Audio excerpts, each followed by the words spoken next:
por gas, sea por fuel, sea por energía nuclear, toda va a ser absolutamente en las mismas condiciones y en el mismo costo, y todos van a tener oportunidad de poder hacerlo. En aquel momento la Argentina no era capaz de soportar un pico de 18.500 megas, imposible soportar un pico, con lo cual había tenido cuando mucho un pico de 16.000 megas. ¿Saben cuánto fue en el último verano? El pico de 19.566 megas, y llegamos a tener 2.900 en ese momento. De resto, el esfuerzo visto en aquel momento por Néstor Kirchner obligó a pensar seriamente en una Argentina que cambiaba. Entonces todo esto nos muestra que se empieza a pensar con seriedad en una Argentina que tiene que darle otra estructura a lo que va a ser dentro de unos años: previsibilidad, realidad cierta para poder producir, realidad para que los compañeros nuestros que las cosas le han mejorado se compraron un aire acondicionado y salga frío. Es decir, no es poco. Nosotros, los que concebimos al peronismo como una manera de vivir, imaginamos siempre esa forma. Imaginamos casas confortables y no insectificación del hombre. Imaginamos las posibilidades ciertas de tener un centavo en el bolsillo y comprarse el aire acondicionado, pero que largue frío en serio. La posibilidad de que los compañeros nuestros tengan televisor, la posibilidad de que los compañeros nuestros tengan un freezer, la posibilidad de que se pueda vivir de verdad en una manera distinta. No puede ser que en la Argentina existan comedores. Los comedores, el único comedor válido es el de tu casa con la vieja al lado. No puede ser de otra. Toda esta transformación que entonces fuimos viendo y operando y mirándola empieza a contrastar con una realidad que nadie permitió que empezara a generar o a dar resultados que fueran ciertos. Porque todo esto que yo les estoy contando a los que están del otro lado no les gusta, y comenzamos a tener procesos de colisión con determinados factores de poder. Inexorablemente empiezan a aparecer, porque el tema de los medios es inevitable, porque estaba desmadrado, porque fueron siempre objeto de extorsión, se utilizaron para extorsionar a los gobiernos, a quien fue, y sacaron la ventaja, porque no había elementos que condicionaran y pusieran coto a determinadas explosiones en el manejo de los medios monopólicos, y la situación nos ponía en las peores, en la más incómoda de las situaciones, porque terminaban siendo presionados hasta el propio presidente de la Nación. Pero desde ese punto de vista, más cualquiera de los otros, veíamos entonces que los medios de comunicación, más los medios de producción, más los distintos factores que van generando, no van dando los resultados o la respuesta que todos aspirábamos que tuvieran para poder comprender la totalidad de la sociedad argentina. Es impracticable de esa manera. Y entonces empiezan a producirse las primeras colisiones, o con el campo, o con la industria, o con el comercio, o con los medios de comunicación. Pero para eso, lo primero que había que hacer es poner en claro, negro sobre blanco, de qué queríamos sacar nosotros como concreto de esas políticas públicas. Y en todos los casos empiezan a exhibirse como resultado de lo que termina siendo. Con el campo no queremos otra cosa que el campo produzca, pero va de suyo que si la soja termina siendo la vedette del mundo y todo el mundo quiere producir soja, garantizame que el maíz lo tengo para darle a la gente lo que le corresponde y no lo paga un costo que no lo tiene que pagar. Lo mismo pase con el trigo, lo mismo pase con el girasol, y después siembren soja hasta la maceta.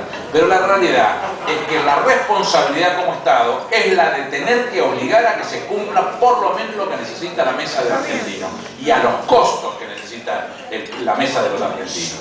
Pues una gran discusión que se tiene que dar hacia ese punto, y que generó necesariamente una discusión respecto de la posibilidad de que exista un monocultivo, porque ya la soja había corrido la frontera de la fruta en San Pedro, había corrido la frontera del tabaco, la frontera del algodón, la frontera de un montón de cosas que no habían sido pensadas o concebidas por la propia Argentina, y que teniendo herramientas como los derechos de exportación, mal llamados las retenciones, se podían presionar con eso para obligar a que se tenga que producir de una determinada manera. Fíjense cuánto habremos avanzado, que precisamente ese derecho de exportación, que el siglo XIX significó cientos de muertos, ríos de sangre por discutir si en un país federal el interior tenía derecho a acceder al derecho de exportación, hoy es comparticipado, no solamente con las provincias, sino también con los municipios. Entonces, esta discusión, que es histórica, que tiene que ver con otra visión de una Argentina que no se podía comparar con la que se está viviendo, empieza a mostrar signos de otra característica. Y en la medida que se van dando las condiciones, como dice el Código Civil, del mérito y la conveniencia, se van empezando a llevar a la práctica algunas de las acciones. ¿Por qué con Néstor no se hizo y por qué se hizo con Cristina? Porque estaban dadas las condiciones para poder hacerlo. Gracias. Y dentro de ese mismo marco entra lo que a nosotros nos interesa, que es la ley de méritos. Y cuando hablamos de democratizar, hablamos de democratizar. Que nadie nos diga lo que tenemos que pensar, que no nos vuelvan a querer decir lo que tenemos que pensar. Cuando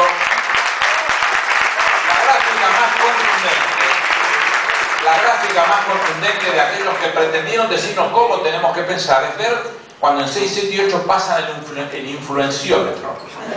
Y le preguntan y yo estoy seguro que esa gente debe ser buena gente, pero la verdad, han comprado un verso que le venden o por un canal o por un diario y cree que eso es verdad.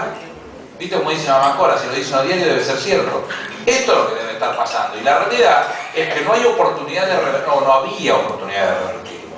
Para eso hubo que abrir la cabeza y agudizar el ingenio. Y en primer lugar, estas reuniones, y por eso yo me vengo a venir y a charlar y a sumarme a todo lo que se pueda hacer, que tenga características de popular, por una razón elemental.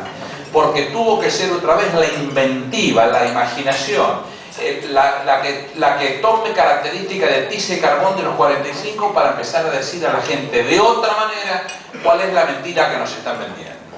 Mientras que Cristina se reunía con la Cámara de Comercio de los Estados Unidos, una reunión ejemplar, una reunión donde recibió loas por los 4 costados, y Radio Mitre decía que le había ido mal a la presidenta.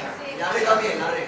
Entonces digo, y la red de Narváez, si nosotros en esto no somos conscientes a dónde estamos y entre quiénes estamos, va a ser muy difícil poder plantearlo de la misma manera. Nuestra razón entonces en esto es la de dar una batalla, porque nuestra batalla está como objetivo la del bien común. Nosotros queremos que a los argentinos les vaya de otra manera. Nosotros queremos que los argentinos puedan gozar de 2 derechos humanos elementales, las columnas vertebrales del derecho humano, el derecho a la vida y el derecho a la libertad de expresión. Pero para que vos puedas elegir, tenés que conocer todo. Para que vos te digas, mira, tengo uno de salame, de salchichón y de queso, ¿cuál querés? Vas a elegir el que se te antoje, pero si yo tengo escondido el de jamón crudo, te cagué, no pudiste elegir.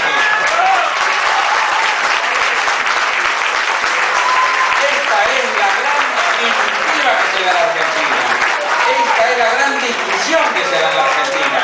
Nuestro objetivo no es el objetivo mezquino ni del peronismo, ni el mal llamado kirchnerismo, ni de ninguna cosa por el estilo, porque no es para nosotros lo que estamos buscando. Lo que estamos buscando es que cualquiera que pueda tener un órgano de difusión de la mejor manera, una radio, una televisión, un diario, chico, grande, mediano, de la forma que sea, pueda contar su verdad, por lo menos pueda contar su verdad, la verdad relativa que le pertenece, pero que el otro saque sus propias conclusiones. Esto es lo que no te estaban dejando hacer en este momento. Esto es lo que nos ha pasado con muchos periodistas que otrora eran laderos nuestros, hasta críticos, porque se pasaban por la izquierda del lado nuestro y nos daban lecciones de moral con la bragueta abierta.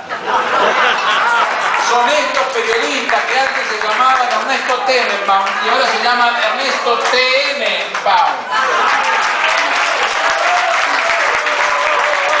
Son aquellos que dejaron, a contrario censo de la expresión de Néstor Kirchner, las convicciones en la puerta de Radio Mitre, por la tarasca, es muy fácil. Entonces esta es la discusión del momento.